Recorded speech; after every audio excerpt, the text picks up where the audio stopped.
Going, everybody. Bryan Alvarez here on Wrestling Observer Live. We are here every day, Monday through Friday, noon Pacific, 3 Eastern, Sundays, 3 Pacific, 6 Eastern, Saturday mornings with Jim Valley, 10 a.m. Pacific, 1 Eastern, Sundays with Andrew Zarian. And it is, God, what is today? Everything's all screwed up now. It's Wednesday here on the show, and you don't know what that means because everything's all wacky.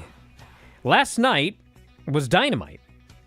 Should be tonight. But it wasn't. It was last night, Title Tuesday.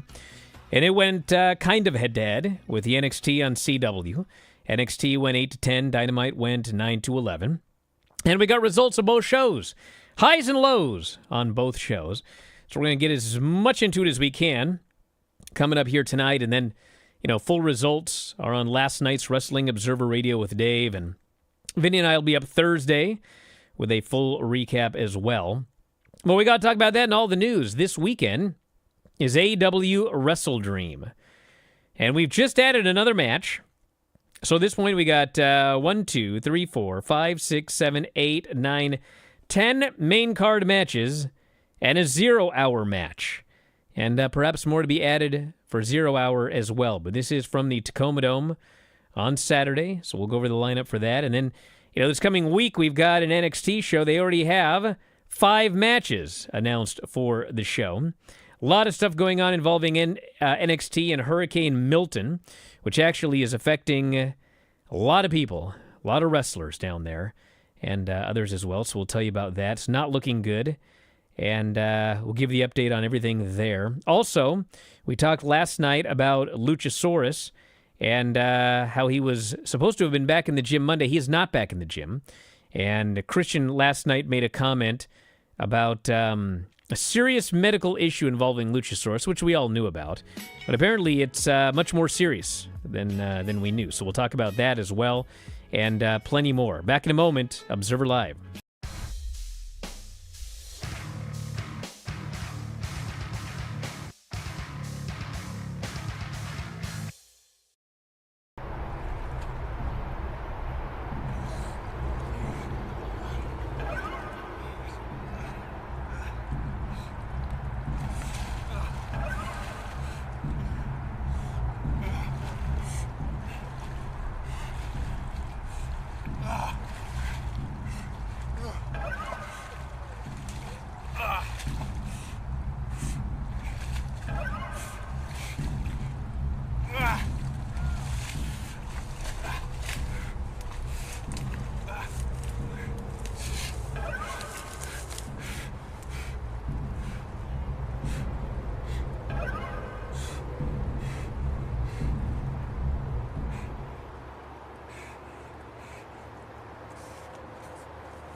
No fish could swim this far upshore. Yeah. Shoulders ran like the wind, but he could find no peace.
Back in the show, Bryan Alvarez here, Wrestling Observer Live.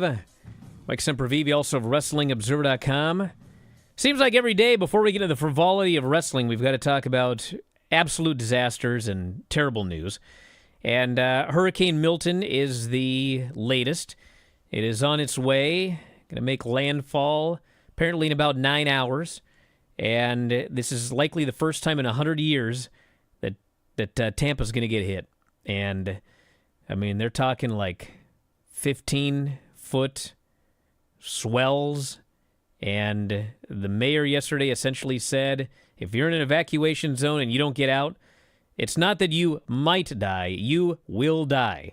And there are a lot of people that kind of remind... There weren't a lot of people that this happened to, but when Mount St. Helens was going to go, it was essentially the same thing. Like, you need to get off this mountain, and if you don't, that's it. And there were people that chose to stay, and they didn't make it. So I think like they've got bridges closed now, so if you're not out, you're not out. So I guess we'll see what happens. But all the best to everybody there. There's a lot of wrestlers that have, hunkered down in Orlando and neighboring areas. I know there's a lot of people that couldn't make it to the show last night. Jeff Jarrett replaced Daddy Magic. Daddy Magic was supposed to be doing commentary for the show because they were going to tie in, I guess, the Daniel Garcia announcement that he'd re-sign with Daddy Magic on commentary. But he couldn't. He didn't leave. He didn't leave Florida with his family, I guess. And then Britt Baker is in Orlando, but it wasn't. I mean, she was just legitimately sick. So they told that story on the air. But all of the NXT wrestlers, they can't fly back from St. Louis. They're all stranded in St. Louis for the foreseeable future. So, man, not good. Not good at all. All the best to everybody out there.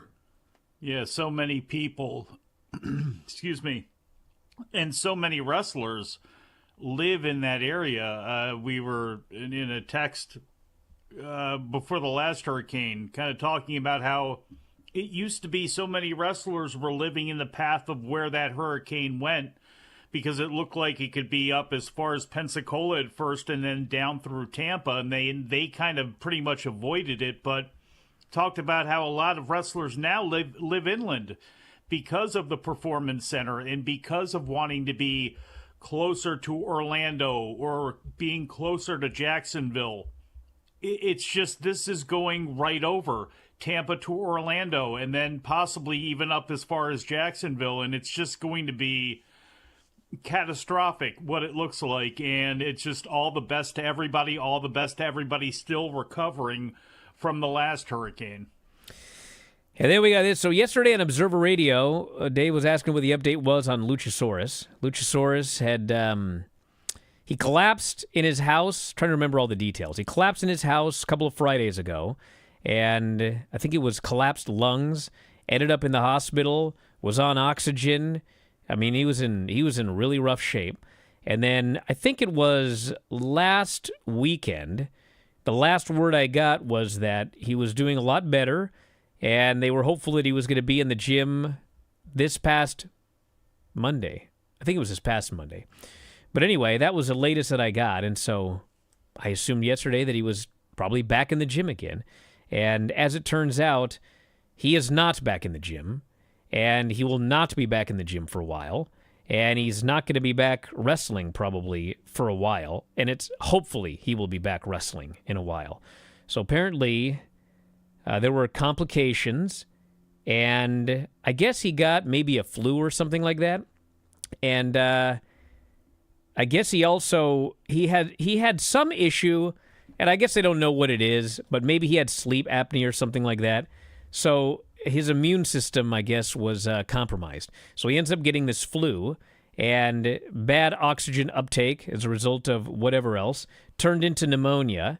And apparently he is at higher risk for a relapse, is what I was told.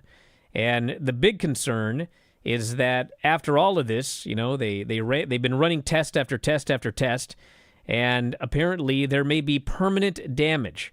They found calcification in a heart valve, and his body is not producing iron, and so he's got like a whole bunch of tests that he apparently has to take, and I mean, it's bad. So it's bad enough that he still, I guess, has to, he's out of the hospital apparently, but he still has to do oxygen because just like things at home, it's hard to breathe.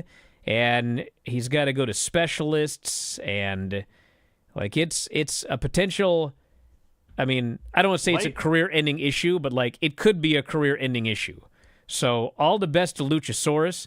It's one of those things, you got to be careful because it happens, Pro wrestler, great shape, was doing well, and then boom, just sounds like it could be life-changing, depending on what the scarring is with his lungs and how much he's able to build them back up. I mean, think about the fact that, again, I don't know what the guy does in his personal life, but, he was healthy enough and had enough wind to wrestle professional wrestling matches, and he got to the point where probably happened relatively quickly, too. The symptoms were probably there for a while, but then to be stricken down where your lungs aren't functioning and to the point where now there's complications. This is very scary. So, yeah, hopefully he's able to come back and, forget about wrestling, but just be able to get back into a full, healthy, man for his family. My God.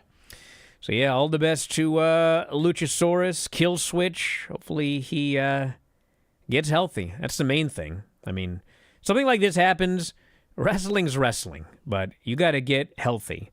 And hopefully they figure out what's going on and get it worked on, and he ends up healthy. So all the best to him.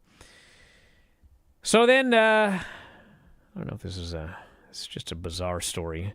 There was reportedly an incident at the hotel where several NXT talent were staying on Tuesday night. It's a hell of a transition, this story, folks. Well, Get ready. I just heard about it. A man was reportedly ejected from the hotel twice for allegedly attempting to photograph NXT talent, specifically the feet of female performers as they walked through the building. Excuse us? Yeah, they're all stuck there in this hotel. They can't leave. And there's this guy taking pictures of everybody's feet. So he got tossed out twice. And what next? I don't know. What do you follow that with? Taz is recovering from surgery. That's actually good news. This poor guy. Let's move up the leg to the knees here. Taz is I think tomorrow. Is it tomorrow? He's got a birthday coming. Everyone's birthday is right around this time. Well, Sean's birthday is tonight. Yeah. Vinny's birthday is tomorrow. Actually, I think Sean's birthday was yesterday. Vinny's birthday is tomorrow. Think about this. Tony Khan's birthday is tomorrow. In February, when it's cold and you're snowed in, what is there to do? And then Taz is he turns 57 on Friday.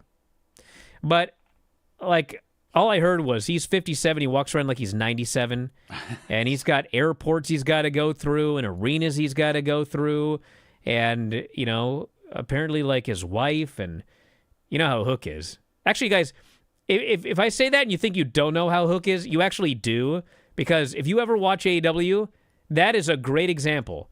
Hook and Moxley are the two examples where what you see is what you get. That's who these guys are. And Hook, being Hook, I guess was always telling his dad, like, just fix your knee, dude. So apparently he went in and fixed his knee, and full knee replacement surgery.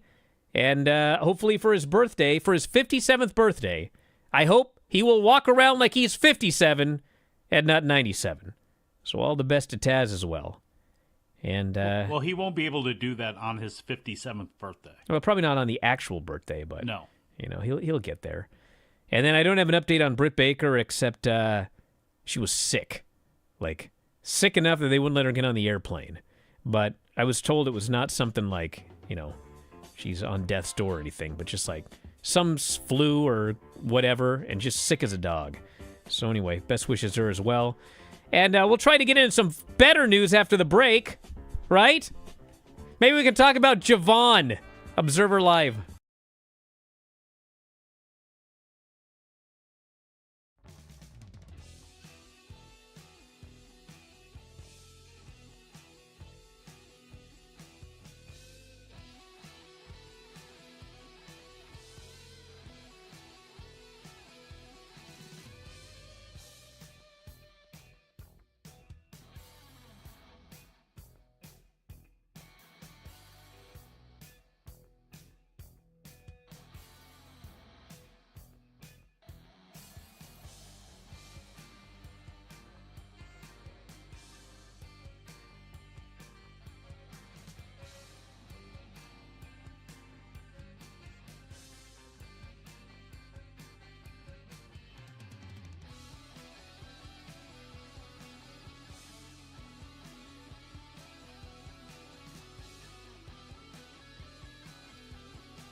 Back here on the show, Bryan Alvarez here, Wrestling Observer Live. Uh-huh. I'll say settle this. in for. Go ahead. What? Let me adjust in my chair. Yeah? Okay.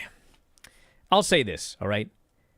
Randy and Javon wasn't a disaster. Oh, boy. Okay? It wasn't a disaster. It was exactly what I thought they were going to do. Like, exactly. Randy dominates the match. Javon gets a comeback. He literally got a near fall. And then they went for the big, wacky springboard into the RKO finish. They actually messed it up. But it's a new Randy Orton. He's a father. Kids are in the crowd. And he was like, meh. Lifted the guy up, gave him the RKO, laughed at how stupid it looked, and it was over. And that was it. So Javon won't be getting fired like Ken Kennedy. Hugged the guy afterwards or whatever. And, I mean, here's the thing. Randy's huge. Here's the thing. Well, that's another thing. But I'm going to say this, okay? If you think that this greatly helped and elevated Javon Evans, let's talk money. I got a lot I can sell you. All right? I got a lot I can sell you. Did it kill him? No.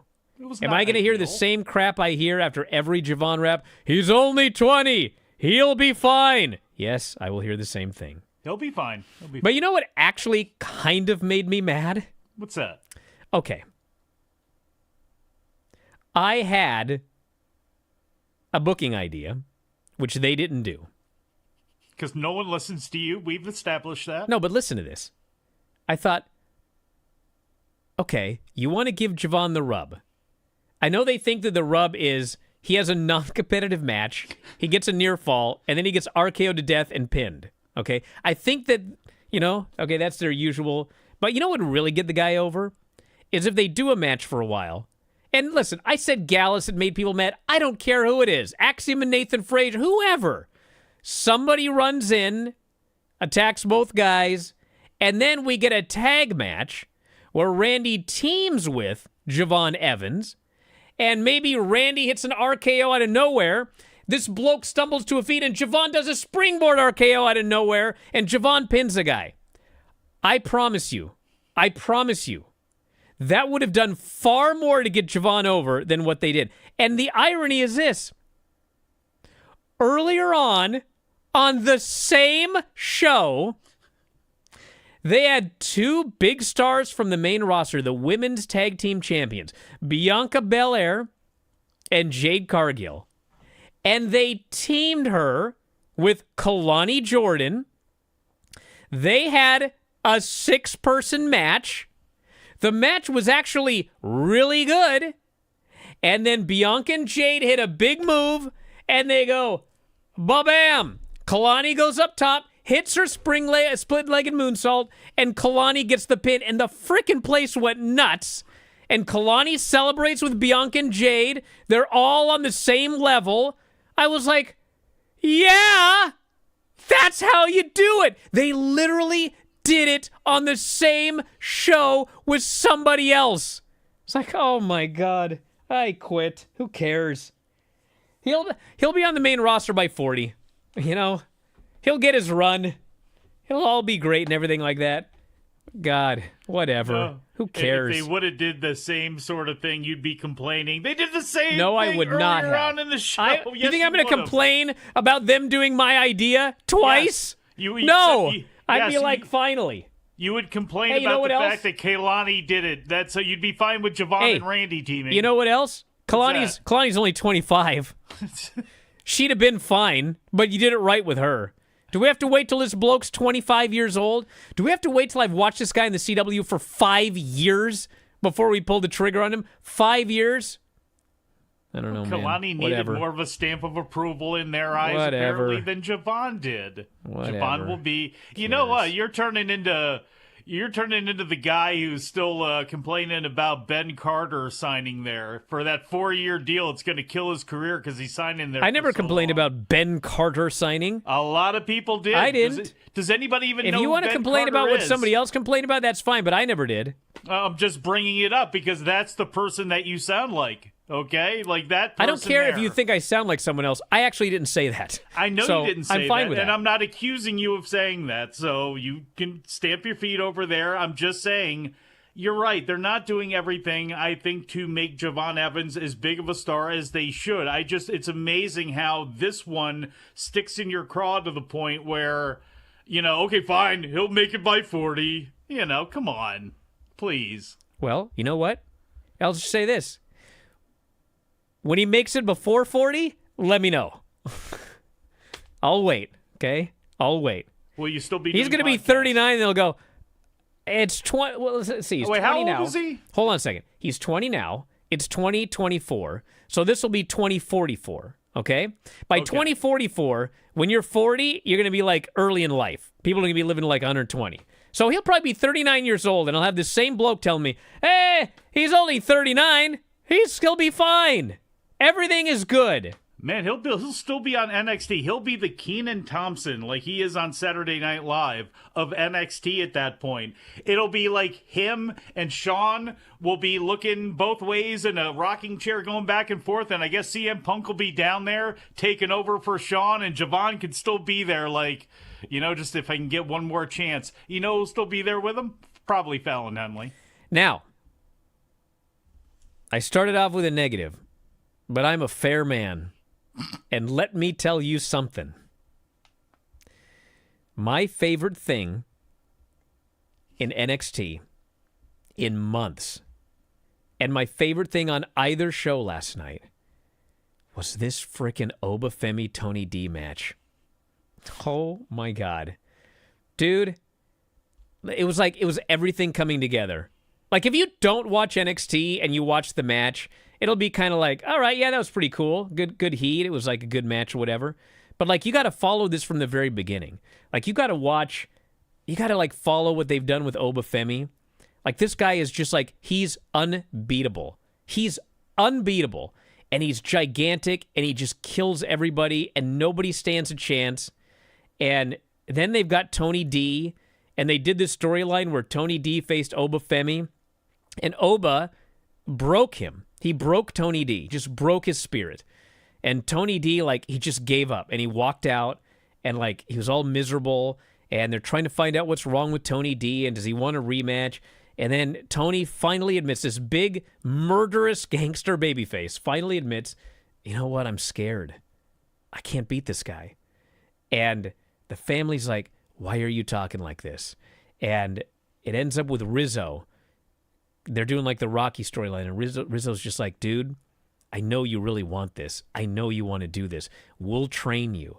And she talks him into training again. And it was really clever because, like, the way they're doing the storyline, you're thinking, well, he has to beat Obafemi.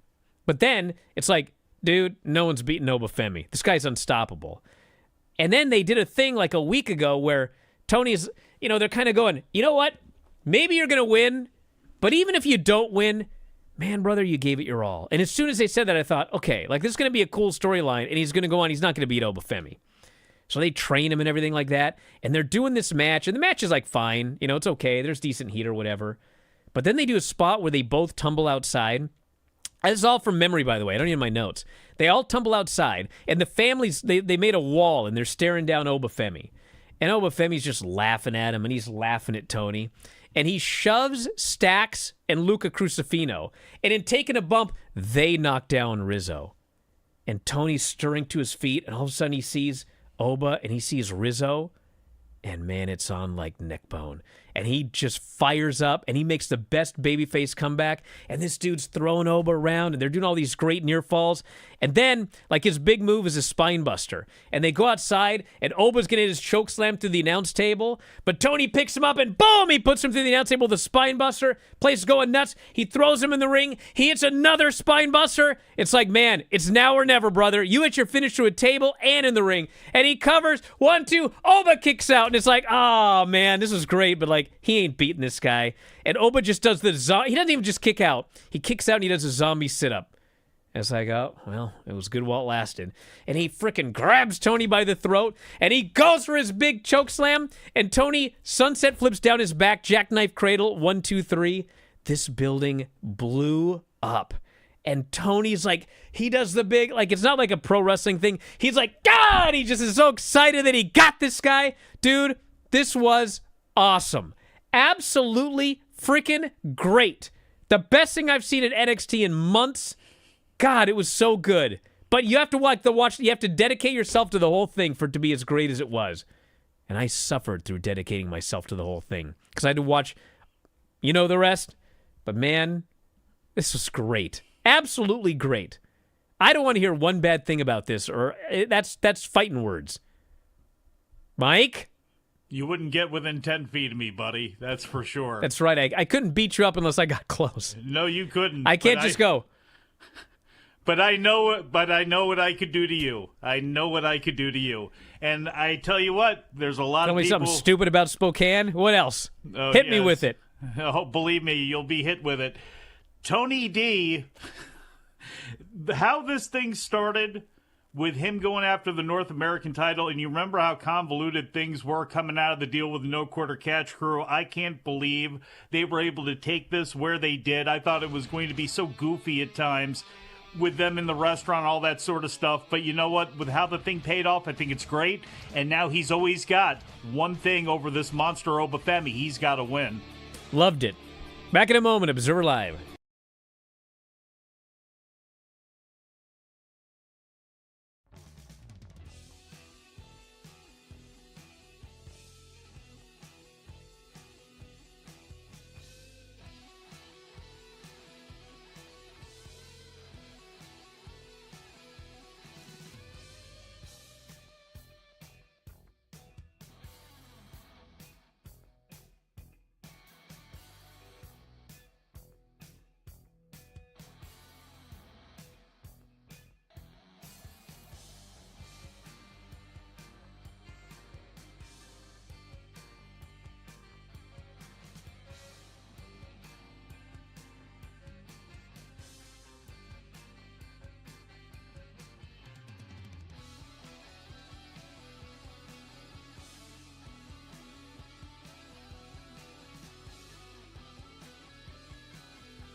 Back in the show, Bryan Alvarez here, Wrestling Observer Live. Mike Sempervive, also of WrestlingObserver.com. Down to earth again. So, Raw this past Monday night. Should we talk ratings? Anyone care? Anyway, they took out that third hour, and the show did fine. It didn't do like a gigantic number or anything like that. Did what it did the week before. It was slightly up. 1.55 million viewers and a .47. Very similar to last week. But we also had a Kansas City Chiefs versus New Orleans Saint match with Taylor Swift. So natural. 15.8 million and a 4.34 rating. And also a New York Yankees versus Kansas City Royals playoff game, 3.48 million and a .83. So that's what happens. CM. Well, look, there's a missing period here. It says the CM Punk interviewed at 171 million viewers. I think that's 1.71. But that was the high point of the show. When he said he's going home, and this guy, what a schedule he's got. How many matches he had this year? 3? I'm not kidding. Let me tell you something. He had the Royal Rumble. Yeah. And then the Drew match, and then another Drew match. He was hurt. Well, he was hurt. Well, I know, but he was home that whole time. But let's be honest. In this day and age in professional wrestling, in both companies, especially AEW, but in both companies, I mean, how many people are sitting there and getting paid and they're not working and they are not injured? They're just sitting there. And the one thing about it is, obviously artistically, it drives you nuts. You do lose time, every day you get another day older and you want opportunities, you want to do things, but, in another way, if you live frugally enough, you take some of that money and sock it away and just take advantage of these times that you can have with your family or cultivating other things in your life that may not have to do with wrestling that you may be able to branch off to. All right, anything else from the two shows last night? A quick look here. We talked about all of that. They're setting up... It doesn't say much about AEW since we didn't talk about them at all. I guess the only thing... Well, I'll get to that in a minute, bruh. You want me to just skip back and forth like a maniac? You just said from both shows. Yeah. Do we have anything else to talk about? I'll get to it. Calm down there. Then Axiom why and did you Nathan make it sound Frazier so final? beat Theory... I said, do we have anything else to talk about from these two shows? The answer is yes, so I'm talking about it. Oh, it was a rhetorical question. Axiom and Nathan Frazier beat Theory and Grayson Waller. Nobody broke up, but they had another tease for Theory and Grayson Waller breaking up. Could somebody do me a favor and go back and find out when they began teasing these men were going to break up? Was it WrestleMania, or was it before that? I think maybe they'd been teasing and we thought it was going to happen at WrestleMania. When did they start teasing the breakup of Austin Theory and Grayson Waller? It has to have been like 6 months now. It's ridiculous. We're still waiting for this breakup. So that happened. And then, is anybody, but the thing is, maybe they're right. Does anybody care? Yeah, I want him to be done. I'm sick of it. Is this far worse for you than what's going on with Kofi and Xavier and them riding that thing out? No, that's only been like 3 months. Grayson and Austin Theory have been at least triple that. At least. At some point, they're going to have that match, and if Big E doesn't come out and just stare them both down and look disappointed, like the brother of the guy that was trying to give people up in The Godfather in the Senate hearings, and they brought in the brother from Sicily to stare him down, and all of a sudden he forgot about everything. That's what Big E needs to do. Now, this Ava character in storyline is completely incompetent. So next week, we have a number one contenders match. Wes Lee versus Ethan Page, because they both want a shot at the title. And then she adds, because of his performance tonight, I'm adding Javon Evans. See?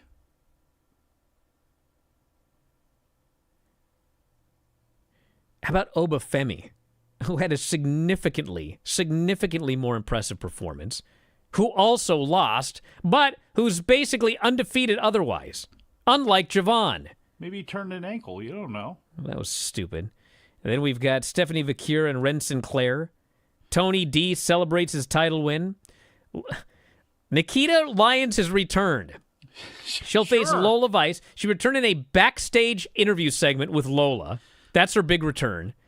And she's been out like 9 months. It's going to be a lot of bad kicks and punches in that match. Bro. Bad wheelhouses. Oh, God. Not from the Halloween Havoc wheel returns. Spin the wheel, make the deal. That gimmick wheel. It's so Grab gimmicked it somebody makes to it it. even better. It's like you spin it and it goes really fast and all of a sudden it goes, "Rrr." It lands on. Oh, God. You know what? How long is Gigi Dolan out for? Is it a long period of time? No clue. Because that would be a perfect time to bring her back. So then we had the NXT show, or the Dynamite show. And Is there anything to talk about on this show? there was a totally, absolutely bizarre angle where Darby calls out Brody King. He asks Brody King to attack him. Brody King refuses. So Darby slaps him across the face.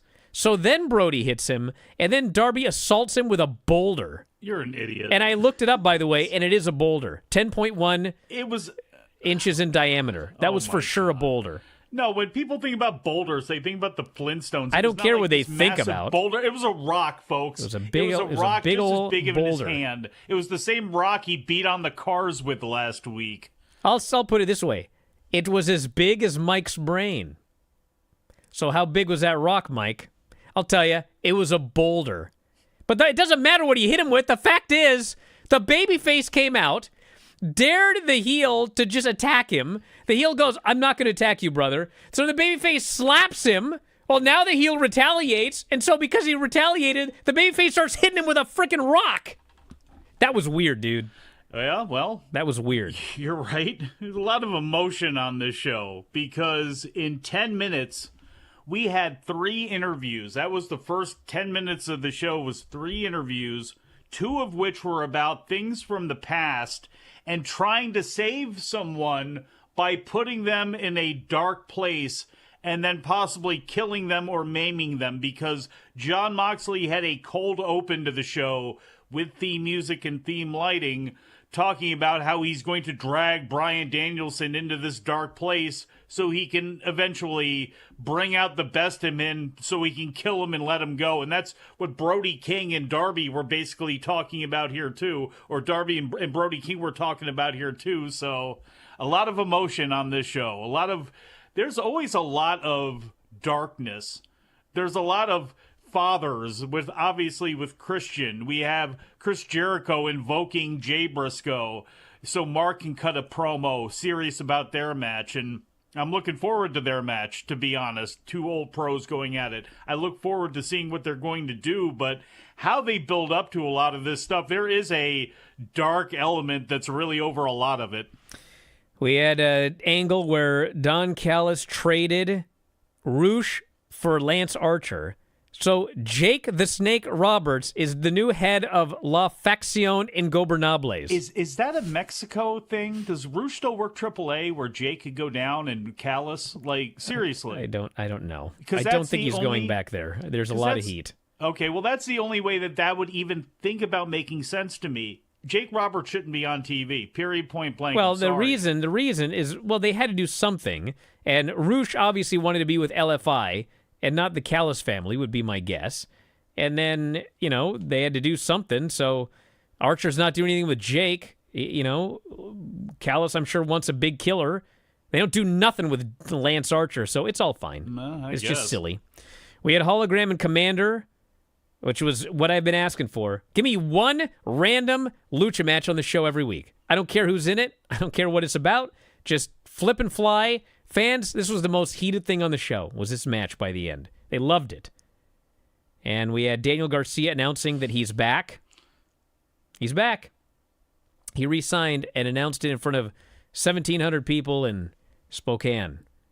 Didn't get the reaction it might have gotten in Buffalo, in front of a larger crowd, but he's back. And then we had... Weren't they in Pittsburgh last week? Yep. Willow, Saray, and Jamie and Nyla, number 1 contenders match, because Britt was gone. And I'll tell you what's notable here. So, ends up with Willow winning, and then they go up on the stage, and they have a stare down, Mariah and Willow.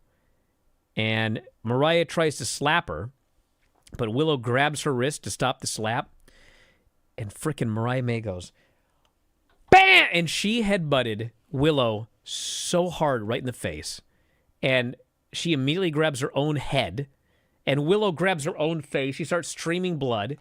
They do a thing backstage, and like Willow's all cut right here, like her tooth went through her lip or whatever. I was like, dude, what are we doing? What are we doing? You just headbutted her right in the freaking mouth as hard as you could. So anyway, she got her revenge later by pouncing Mariah through the wall. But the thing is, she didn't, and that was kind of weird. And they do this too often. Willow comes in as Mariah's cutting the interview and gives her a pounce and knocks her over. And then Willow, instead of jumping on her, this woman that just headbutted her in the face, she starts to cut a promo. Okay, fine. Just tell her, yell at her real quick, get out of there. It's this longer, it wasn't forever, but it was too long of a promo as Mariah is just laying there on the ground. And then they cut to Mariah, and it's even longer of her just laying there on the ground. It was just, how does that make any real sense at all? To me, it just doesn't. Mercedes beat Emi Sakura. Emi Sakura did not win the titles in this match here. And then we had the best thing on the show by miles, which was the interview with Will Osprey and Don Callis. I mean, it was awesome. They finally have broken Osprey away from the Callis family. And Don admitted that he sent out Takeshita to attack Osprey last week.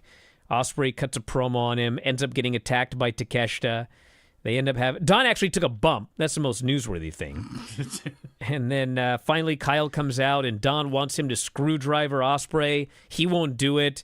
Takeshita goes back after Osprey. Ricochet comes down to set up their three-way.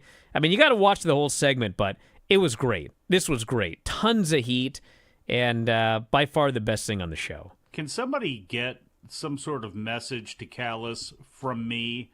And you can mix it up in any type of way, so it doesn't have to be from me, but I can't be the only one who looks at the screwdriver and goes, this is so stupid. This has been stupid every time they've used it, unless it's a metaphor for something. And if that's the case, explain it. But, like, otherwise, unless you're going to jam it in people's eyes, like, why are you using this as a weapon of destruction? It was like Claudio last night using the tiny hammer to hammer Wheeler Yuta in the ribs. It doesn't come across to me with the visual that you want it to at all. Like, at all. It looks kind of corny, to be honest. So then the main event was Danielson and Wheeler versus Claudio and Pac. And, man, this Bryan is just a wreck. He's just a wreck. And story is the heels come out. They try to hit a bunch of big finishes on Bryan, but he kicks out everything, puts the label lock on Pac for the submission, dives on Moxley. They have a big brawl. The heels, they kill poor Wheeler. Bryan comes back out to do yes chants over Wheeler's corpse. And thing is, guys, I'm not saying he's never going to wrestle again, but this might have been the last television match ever in the career of Bryan Danielson. Because if he does come back, it should only be on pay-per-view. So this might have been the last television match in the career of Bryan Danielson. And, like, it was fine, but it was just a small crowd. It was just sad watching this here. Is he going to put over Marina Shafir, too? I don't know, man. Back in a moment, Observer Live.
Back here on the show. I made it.